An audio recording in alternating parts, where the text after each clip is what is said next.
I caught her sneaking out of my brother's room at 3 a.m., wearing my shirt, and that was the moment I realized my engagement ring wasn't on her finger. She froze in the hallway, hair a mess, eyes wide like a deer in headlights, and for a second, neither of us said a word.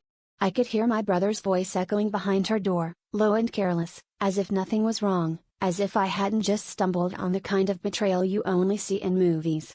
All I could do was stare at her hands, bare except for the faint red mark where my ring had sat for months. I wanted to scream, but all that came out was a shaky, "Where were you?" She stammered something about not feeling well, needing water, but the lie hung heavy between us. My brother finally opened the door, bare-chested and unapologetic, locking eyes with me for a split second before brushing past like I was invisible. I felt the floor drop out from under me.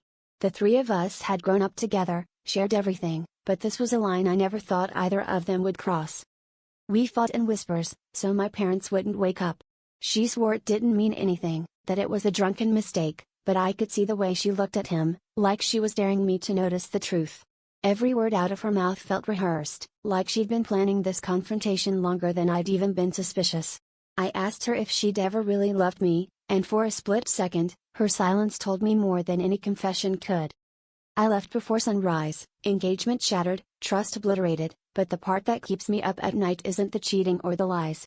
It's the way I hesitated before saying anything, the way I almost turned around and pretended I hadn't seen a thing. Deep down, I realized I'd been ignoring the cracks for months, too scared of being alone to admit the truth.